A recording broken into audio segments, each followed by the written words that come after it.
का, रामपाल दास का नाम,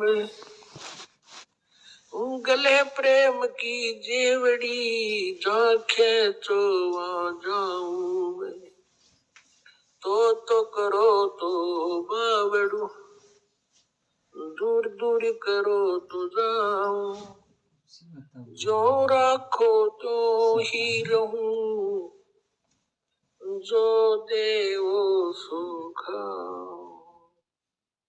जय इब के सतगुरु मिले, सब दुख आँखों रोए, चरणों ऊपर शीस धरो, कहूँ जो करी हो। कबीर गुरु जी मिलेंगे, पूछेंगे कुशलाती, आदि अंत की सब कहूँ, अपने दिल की बात। गुरु जी तुम ना भूलियो, चाहे लाख लोग मिल जाएं, हमसे तुमको बहुत है, तुमसे हमको नहीं। तुम्हारे विसारे क्या बने, मैं किसकी शरण में जाऊं। शिव बिरज मुनि नारदा, अगर कैमरे इनके हृदय न समाऊं।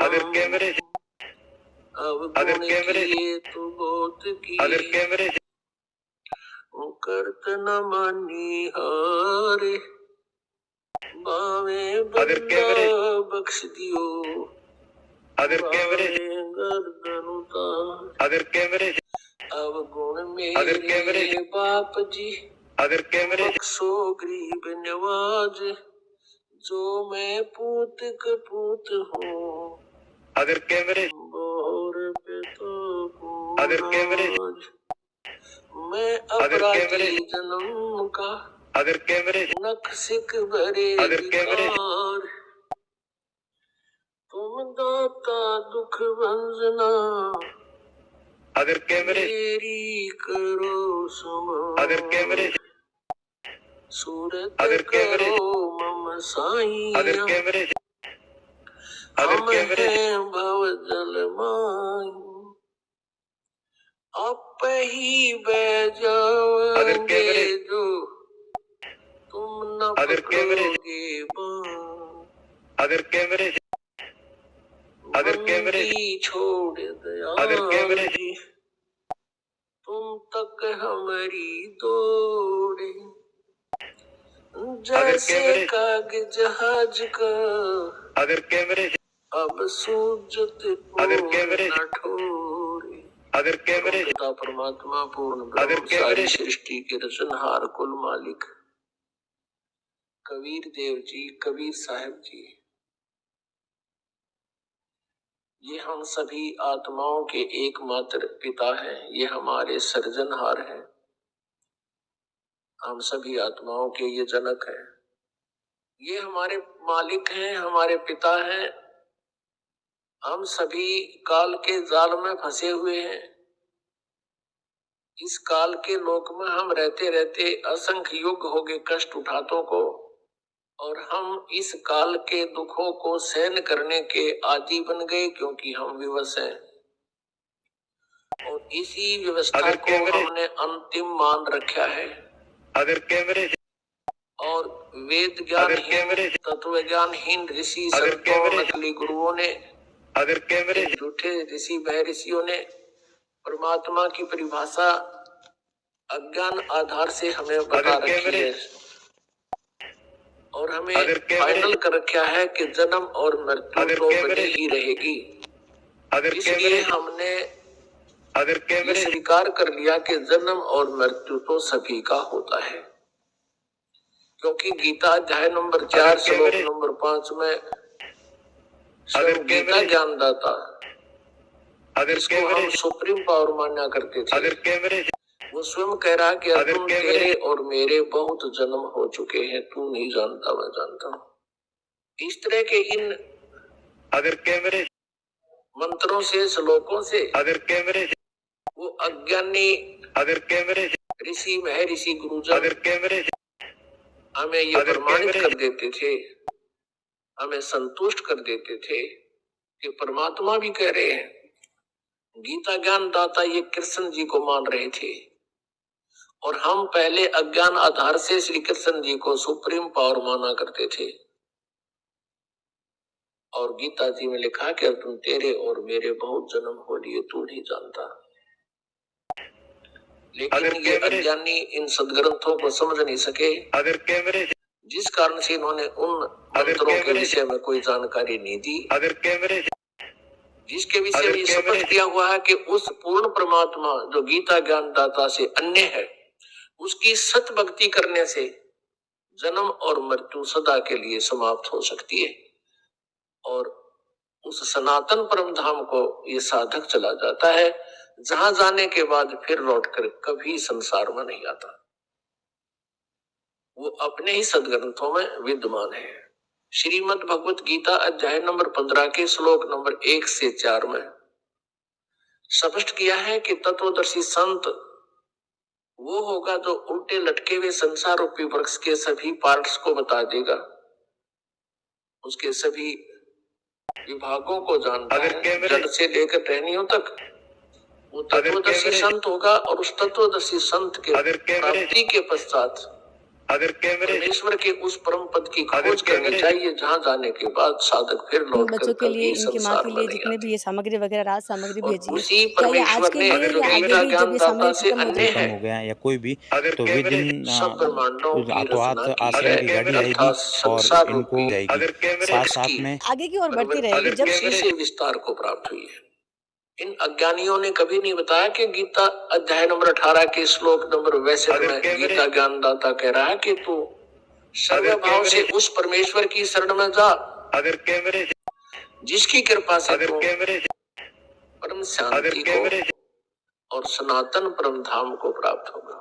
पुण्यात्माओं, उसी रहस्य को बताने के लिए परमात्मा परमेश्वर पूर्ण ब्रह्म जिनका वास्तविक नाम कबीर देव है, कबीर देव, हम उसको कबीर साहब कहते हैं, कबीर परमेश्वर कहते हैं। वो परमात्मा स्वयं अपने सतलोक स्थान से उस सनातन परम धाम से जहां जाने के बाद फिर प्राणी जन्म मृत्यु में कभी नहीं आता, तो वो परमात्मा स्वयं वहां से चलकर गति करके आते हैं अपनी प्यारी आत्मा को, जो अच्छी आत्माएं हैं, जो ज्ञान ग्रहण करने योग्य होती हैं, उनको आकर के वो ज्ञान बताते हैं और उसको अपने से पूर्ण परिचित करा के फिर उस तत्व ज्ञान के प्रचार के लिए उसको पुनः उसी बॉडी में, शरीर में भेज देते हैं। जैसे आदरणीय गरीबदास साहिब जी को जब वो 10 वर्ष के थे, उनकी आत्मा को सतलोक लेकर के प्रभु अपनी सभी समर्थता से अवगत कराया। ब्रह्मा जी, विष्णु जी, शिव जी आदि की स्थिति से परिचित कराया, पूरे ब्रह्मांडों की रचना के विषय में जानकारी दी और फिर उनको वापस शरीर में भेज दिया था, क्योंकि उधर से कुल के लोगों ने उस बच्चे को मृत जानकर अंतिम संस्कार करने के लिए चिता पर रख दिया था। फिर वापस परमात्मा ने उस आत्मा को पूर्ण परिचित करा करके वापस भेज दिया, शरीर में प्रवेश कर दिया, फिर वो बच्चा जीवित हो गया। तो आज का जो समागम है ये उसी उपलक्ष्य में, उसी खुशी में मनाया जा रहा है कि परमात्मा ने उस गूढ़ रहस्य को बताने के लिए जो वेद और सदग्रंथों में, गीता जी में जो गूढ़ रहस्य छुपे हुए हैं, उनको बताने के लिए परमेश्वर स्वयं ही धरातल पर अवतरित हुए, सह शरीर आए। ये वो शुभ महीना है, ज्येष्ठ मास, और ये आने वाली जो पूर्णमासी है अभी 4 दिन बाद, यानी 15 जून की, ये वो शुभ दिन है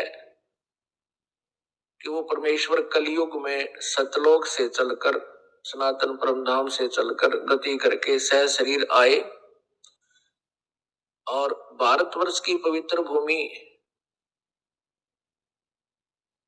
काशी शहर में एक लहर तारा नामक तालाब में विकसित कमल के फूल पर वो पूर्ण परमात्मा एक नवजात शिशु रूप धारण करके विराजमान हुए।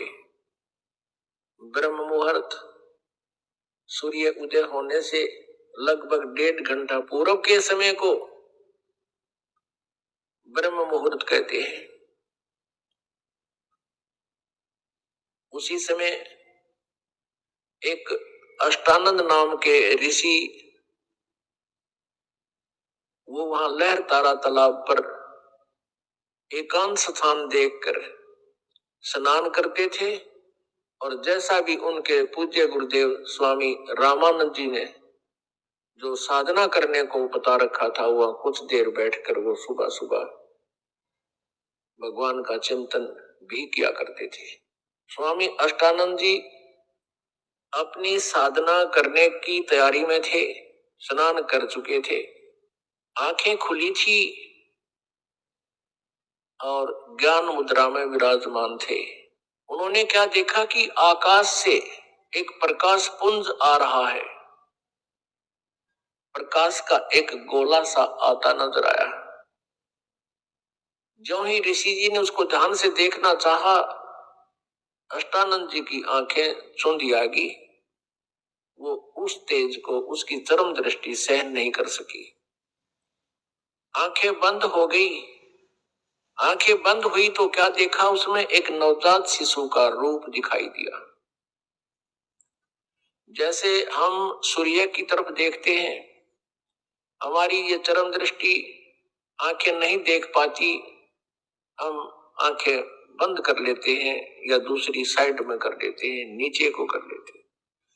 तो उसमें सूर्य दिखाई नहीं देता, सूर्य का आकार दिखाई देता, सूर्य का प्रकाश दिखाई नहीं देता, केवल सूर्य का आकार दिखाई देता है, एक गोला सा नजर आता है। इसी प्रकार अष्टानंद जी परमेश्वर के उस तेज पुंज को नहीं देख सके। पहले तो उसने देखा कि प्रकाश का कोई गोला सा आ रहा है,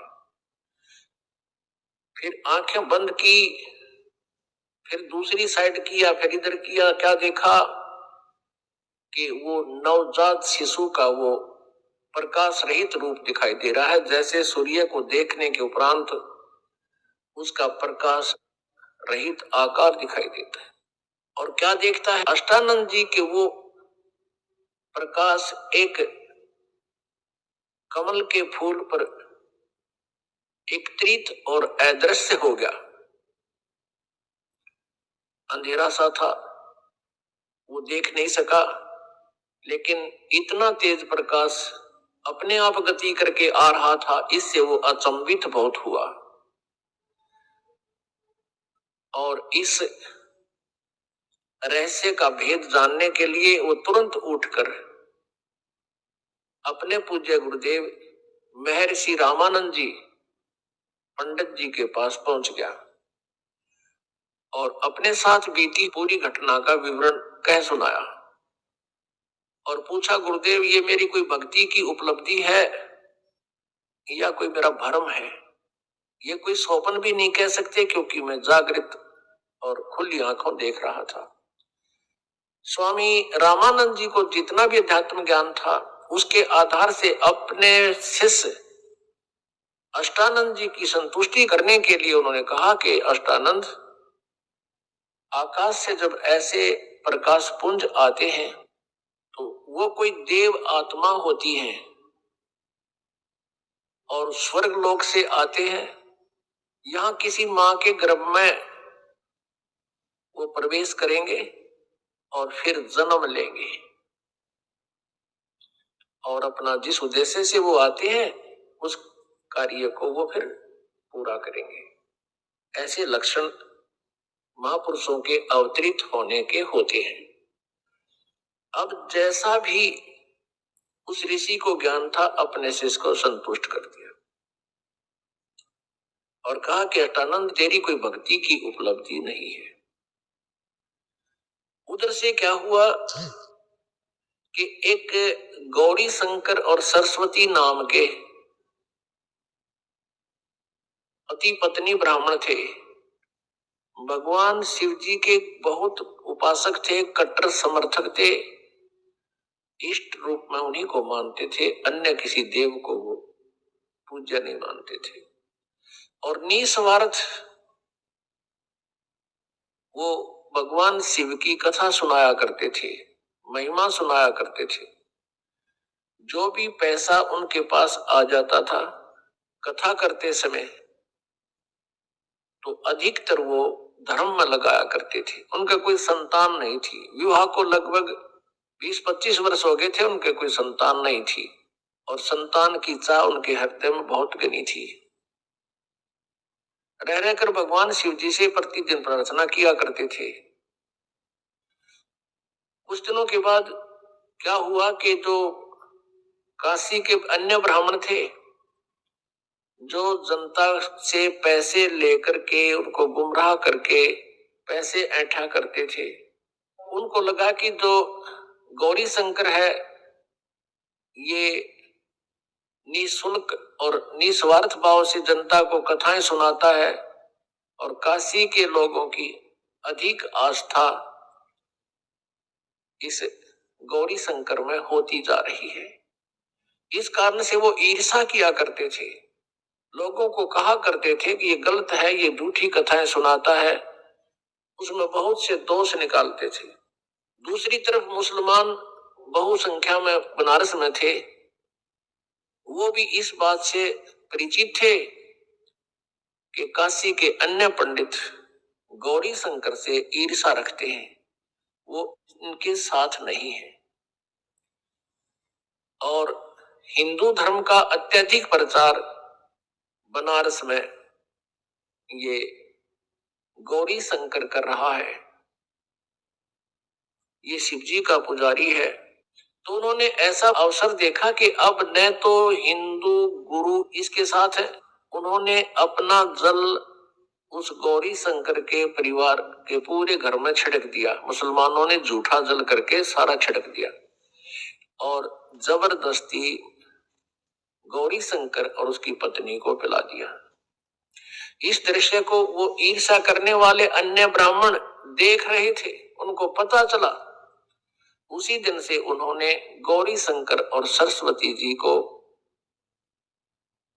अपनी बरादरी से निकाल दिया और कह दिया कि ये मुसलमान बन गए हैं, इन्होंने झूठा पानी पी लिया है, जबकि उनको बाई फोर्स पिलाया गया था। अब ऐसी स्थिति में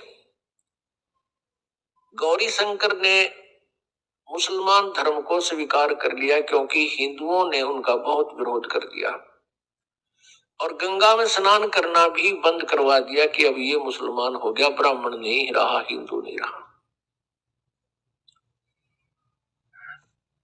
अब गौरी शंकर का नाम बदलकर नीरू रख दिया मुसलमानों ने, और सरस्वती का नाम नियामत रख दिया, उसको नीमा कहने लगे, और नीरू का नाम नूर अली रख दिया, उसको नीरू कहने लगे। लहर तारा नामक तालाब की स्थापना कैसे हुई? वो एक बहुत बड़ा गड्ढा था, लगभग सैकड़ों एकड़ में झील थी, और गंगा का पानी लहरों के द्वारा ओवरटेक होकर ओवरफ्लो होकर, जैसे पशु घाट बने हुए थे उनसे उछलकर वर्षा के दिनों में जब फुल स्वयं पर गंगा चलाकर बहती थी, तो पानी ओवरफ्लो होकर के लहरों के द्वारा रिस रिस के ऊपर के उछल के एक बहुत बड़े सरोवर का रूप धारण किए हुए था। उसका जल गंगा के तुल्य ही निर्मल था, लंबी चौड़ी झील थी, झील तो नहीं कह सकते, लंबा चौड़ा सरोवर था, वो तालाब था। और अष्टानंद जी भी वहां एकांत स्थान पा करके स्नान किया करते थे उसी स्वच्छ जल में। उधर से नीरू नीमा पहले ब्राह्मण थे, प्रतिदिन गंगा पर स्नान करने जाते थे। गंगा में स्नान करना ब्राह्मणों ने उनको प्रतिबंध लगा दिया, मना कर दिया। तो वो भी उसी लहर तारा नामक तालाब पर स्नान करने के लिए प्रतिदिन जाया करते थे। उस दिन भी जिस दिन परमात्मा उनको मिले, वो प्रतिदिन की तरह सुबह उठकर, गर्मियों का मौसम, सुबह वक्त से उठकर चल पड़ते थे। जहां वो रहते थे उनकी जुलाहा कॉलोनी से लगभग 4-5 किलोमीटर की दूरी पर वो लहर तारा तालाब था। प्रतिदिन वो सैर भी हो जाती थी, स्नान दोनों पति पत्नी वहां करके आते थे। वो भले ही मुसलमान बन गए थे, लेकिन भगवान शिव को नहीं भुला पाए थे। अंदर से वो फिर भी पुकार उसी अपने इष्ट को ही सुनाते थे। उस दिन नीमा रोती हुई कह रही है, हे भगवान शिव जी, आप परम शक्ति हैं, आप देवों के देव हैं, महादेव हैं। उस दासी को भी एक खिलौना दे देते, आपके दरबार में भरे भंडार हैं। मुझे भी एक पुत्र दे देते, मेरा भी संसार में हिस्सा हो जाता। और दुनिया मेरे ऊपर कटाक्ष कर रही है, ना जाने क्या क्या कहकर हमें चिढ़ा रही है। ये परमात्मा, आपकी दासी का जीवन सफल हो जाता। उधर से यूं कहकर वो बहुत जोर जोर से रोने लगी, बहुत हिचकी बंध गई। उधर से नीरू कहता है, नीमा, यदि हमारे भाग्य में होता तो भगवान शिव अवश्य दे देते। आयु हमारी 60 के आसपास पहुंच चुकी है, वृद्धावस्था ने दस्तक दे दिए हैं, और हम अभी भी उसकी तरफ चाह कर रहे हैं। आप ऐसे रोती रहोगी, आपकी आंखें खराब हो जाएंगी। बुढ़ापे में कोई उंगली पकड़ने वाला सहारा हमारा है नहीं, पुत्र भाग्य में है नहीं, तेरी आंखें और नष्ट हो जाएंगी, तू अंधी हो जाएगी। सब्र कर, भगवान ने जो किया वो ठीक किया है। ऐसे सांत्वना देते हुए और नीमा हिचकी बंधी हुई, रोती हुई, आंसू पोंछती हुई वह पहुंच जाती है लहर तारा नामक तालाब पर, जहां वो प्रतिदिन स्नान किया करते थे। पहले नीमा ने स्नान किया, थोड़ा अंधेरा रहते, नीरू बाहर बैठा था किनारे पर, ऊपर पाल पर। जब नीमा स्नान करके बाहर आ गई, नीरू स्नान के लिए लहर तारा तालाब में प्रवेश कर गया और ऐसे पानी से मल कर नहाने लगा, गोते लगा लगा कर स्नान करने लगा। जो वस्त्र पहन के स्नान किया था नीमा ने, कपड़े चेंज करके वो लहर तारा तालाब में पुनः किनारे पर पहुंची उस वस्त्र को धोने के लिए। उसी समय रोशनी हो गई थी, सुबह का उजियाला शीघ्र हो जाता है। थोड़ा सा अंधेरा छटा था, सामने एक कमल के फूल के ऊपर कोई वस्तु हिलती नजर आई नीमा को। नीरू तो नहाने में व्यस्त था, मस्त था। अब नीमा को पहले तो जब देखा कि लगता है कोई सर्प फन उठा रहा है, क्योंकि परमेश्वर ने, कबीर देव जी ने एक पैर का अंगूठा मुख में दे रखा था और एक को हिला रहे थे, जैसे बच्चा लीला करता है। अब नीमा ने ध्यान से देखा तो उस पर क्या देखा कि वो तो बालक है, वो नवजात शिशु है। अब वो जोर से चिल्लाई, अपने पति से कहा कि देखियो जी, कमल के फूल पर बालक है, कमल के फूल पर बालक है। अब नीरू ने सोचा या तो कति मेंटल होगी या पागल हो चुकी है लगता है क्या। अब इसको जल के अंदर भी बच्चे दिखाई देने लगे। हे भगवान, हे अल्लाह, इसको सद्बुद्धि दो दाता। वो फिर चिल्लाई, वो कहने लगा तू चुप रह नीमा, मानती नहीं मेरी बात। या जल में कहां से बालक आए थे। उसने फिर जोर से कहा कि देखना देखना वो डूबेगा बच्चा। अब जिधर वो हाथ कर रही थी, संकेत कर रही थी, उसी तरफ नीरू ने भी दृष्टि डाली तो देखा सचमुच एक बालक कमल के फूल। अब उसने आव देखा ना ताव देखा, एकदम आगे बढ़ा क्योंकि गहरे जल में गया और उठाकर उस बालक को कमल के फूल समेत तोड़ के ले आया, उठा लाया, अपनी पत्नी को थमा दिया। अब उधर से नीमा ने उस बालक को सीने से लगाया। पुण्यात्माओं, जिस परमात्मा की खोज करते करते हमने युग बीत गए और जिस परमेश्वर के गुणों को सुनकर हम गदगद हो जाते हैं, हमारे रोंगटे खड़े हो जाते हैं, उस परमेश्वर को उस प्यारी आत्मा ने पुत्रवत प्यार किया, सीने से लगा, मुंह चूमा उस बालक रूप परमात्मा का और माथे का लावे, कभी सीने से लगावे, सौ शुक्र मनावे अपने शंकर भगवान की। अब जो सुख उस माई ने होया होगा उस भगवान के टच करने से, स्पर्श करने से, उसका अंदाजा नहीं लगाया जा सकता। हम उनके नाम से इतने गदगद हो जाते हैं, उस मालिक का गुणगान सुनकर ही हमारे रोंगटे खड़े हो जाते हैं। उस माई ने जिस परमात्मा की चाह है, सर्व सृष्टि रचनहार है, और उस मालिक को सीने से लगाया, उसको कितनी खुशी और कितना उसके शरीर के अंदर रोमांच हुआ होगा। उस सुख को वो माई ही वर्णन कर सकती है। उधर से नीरू ने सोचा कि पहले तो हम हिंदू थे, मुसलमान बना दिए, हिंदुओं से संपर्क रहा नहीं, मुसलमानों से अभी हमारी इतनी जानकारी नहीं, हमारे साथ कोई साथी नहीं है, और यदि हम इस बालक को लेकर जाएंगे और जनता को बताएंगे कि कमल के फूल पर हमें मिला, कोई विश्वास नहीं करेगा।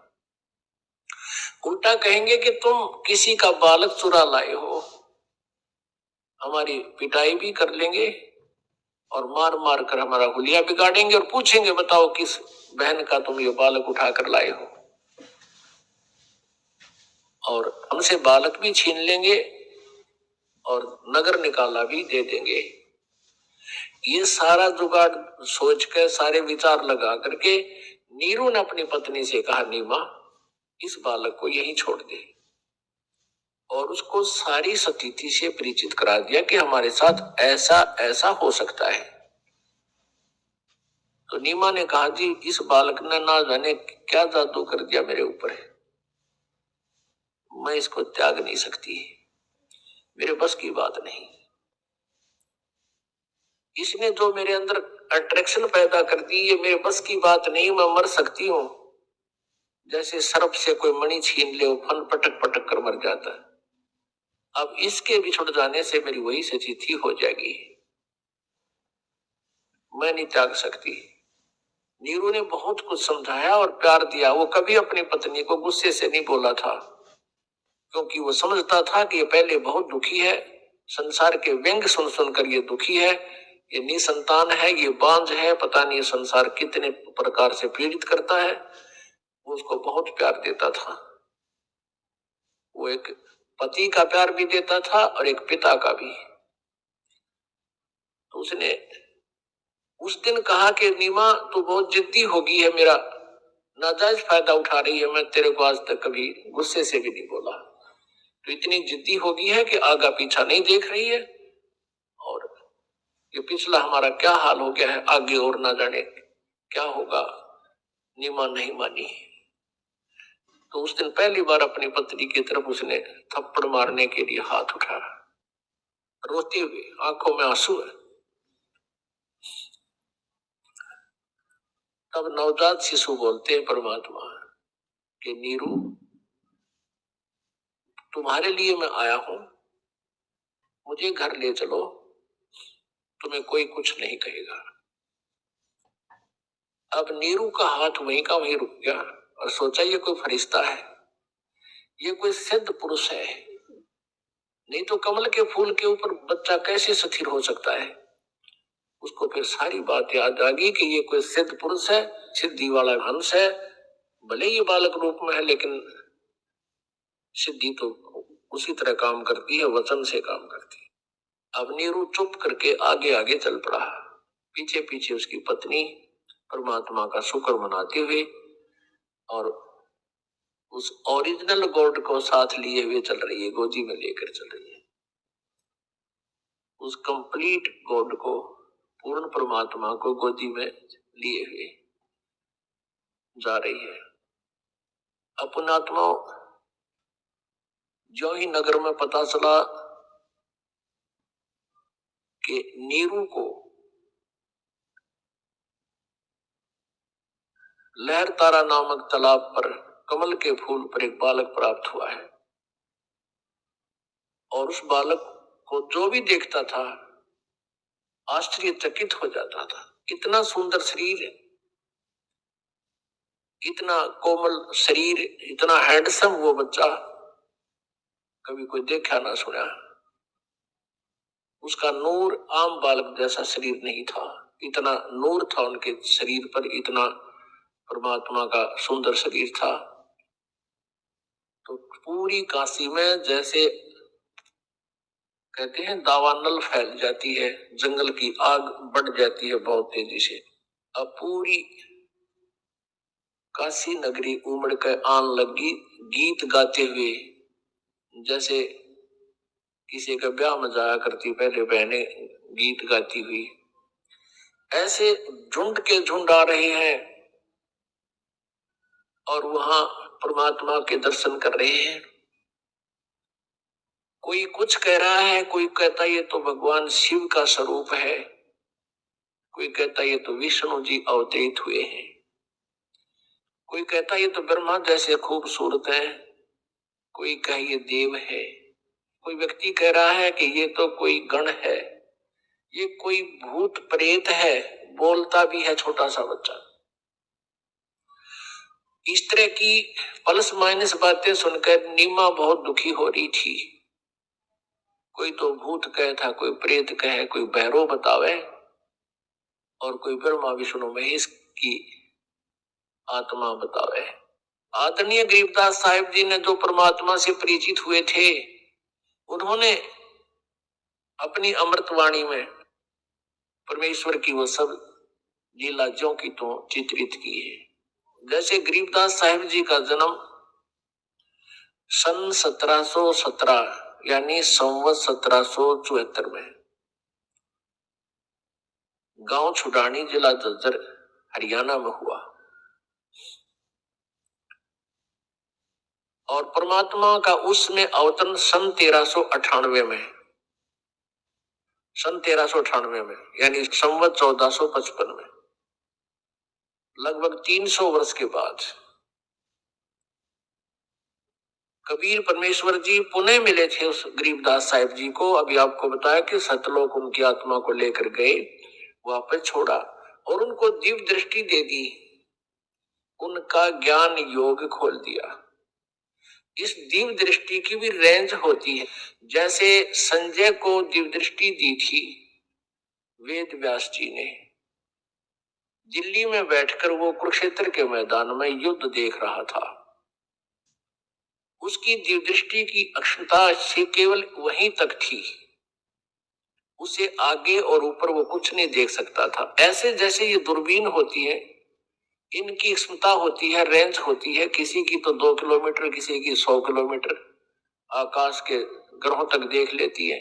तो ऐसे ही इन दिव्य दृष्टि की रेंज होती है। जैसे तुलसीदास साहिब जी, तो तुलसी जी हुए तुलसीदास जी, जिन्होंने रामायण को पुनर्चित्रित कर दिया लाखों वर्षों के बाद।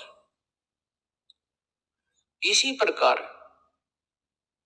अब तुलसीदास जी की भी जो दिव्य दृष्टि खुली थी, वो केवल श्री राम जी के ही जीवन को वो चित्रित कर सके, और गरीबदास जी की जो दिव्य दृष्टि खुली थी उसकी रेंज वो पूर्ण परमात्मा द्वारा, उसकी वो पूर्ण परमात्मा दत्त थी, उसकी रेंज बहुत थी।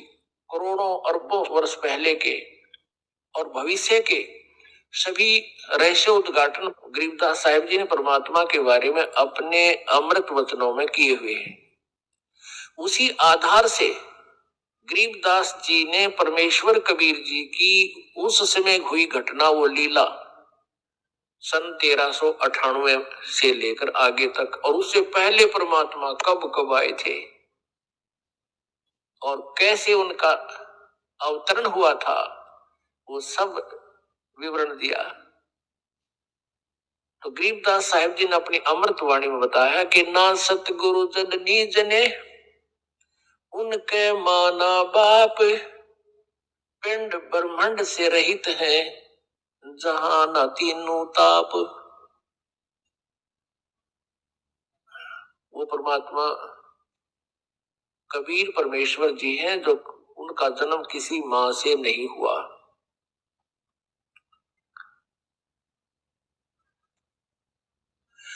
गरीबदास साहिब जी ने फिर परमात्मा की समर्थता बताई है। अनंत कोट ब्रह्मांडे का एक रति नहीं भार, ये सतगुरु पुरुष कबीरे हैं कुल के सृजनहार। अब गरीबदास साहिब जी ने परमेश्वर की आंखों देखी महिमा, बोला, लिपिबद्ध करवाया। अब उन्होंने परमात्मा के अवतरण की बहुत ही अच्छी अमृत वाणी यानी बहुत प्यारी वाणी बोली है, वो आपको सुनाते हैं। 84 बंधन कटे किन्नी कल्प कबीर, भवन चतुर्दश लोक सब ये टूटे जम जंजीर। ग्रीव अनंत कोट ब्रह्मांड में बंदी छोड़ कहाए, सो तो एक कबीर है जननी जने नमाए। शब्द स्वरूप साहेब धनी शब्द सिंध सब माही, बाहर भीतर रम रहे जहां तहां सब ठाही। यानी उसी परमात्मा की अदृश्य शक्ति सभी के अंदर विद्यमान है और वो परमात्मा साकार है। ग्रीव जल थल पृथ्वी गगन में वो बाहर भीतर एक, पूर्ण ब्रह्म कबीर हैं अवगत पुरुष अलेख। सेवक हो के अवतरे इस पृथ्वी के माही, जीव उदाहरण जगत गुरु हो बार बार बलि जाही। अब गरीबदास साहिब जी कहते हैं वो पूर्ण परमात्मा जल थल पृथ्वी गगन में बाहर भीतर एक, पूर्ण ब्रह्म कबीर है वो अवगत पुरुष अलेख। और वो किस उद्देश्य से यहाँ आए, सेवक हो के उतरे, एक दास बनकर कबीर दास नाम रखवाया। सेवक होकर उतरे, उतरे माने शरीर आए, गति करके आए यहाँ पर। इस पृथ्वी के माही, किस उद्देश्य से, जीव उदाहरण जगत गुरु बार बार बलि जाही।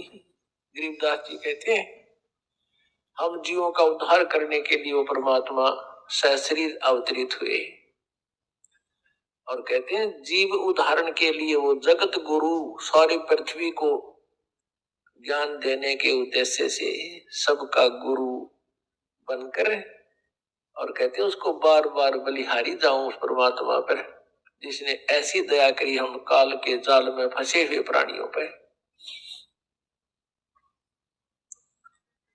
पुण्यात्माओं, ये काल कौन है जो गीता जी अध्याय नंबर 11 के श्लोक नंबर 32 में कहता है मैं काल हूं और सबको खाने के लिए अब प्रवृत्त हुआ हूं, अर्जुन तू ना युद्ध करेगा तो भी मैं इनका नाश करूंगा।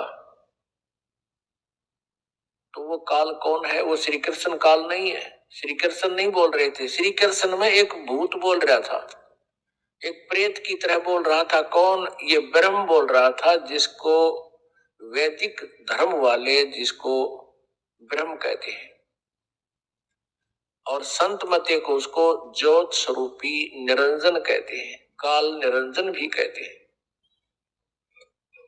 वो गीता जी अध्याय नंबर 4 के श्लोक नंबर 5 और 9 में कहता कि अर्जुन मेरे जन्म और तेरे जन्म मृत्यु बहुत हो लिए और मेरे भी बहुत हो लिए, तू नहीं जानता मैं जानता हूं। फिर कहता है कि अर्जुन मेरे जन्म और कर्म अलौकिक है। अब उसके कर्म न्यों अलौकिक हैं कि मैं कभी किसके सामने नहीं आता। गीता जी अध्याय नंबर 7 के श्लोक नंबर 24-25 में गीता ज्ञानदाता युगकाल श्री कृष्ण में बोल रहा है। ये कहता है कि ये बुद्धिहीन जन समुदाय, ये सामने खड़े लोग मुझे कृष्ण मान रहे होंगे। I am not Krishna. मैं कभी व्यक्ति रूप में किसी के समक्ष प्रकट नहीं होता। मैं कभी किसी के सामने एज इट इज नहीं आता। मैं अपनी योग माया से छुपा रहता हूं। ये मेरा घटिया नियम है। अवे अनुतमाम, ये मेरा अटल घटिया नियम है।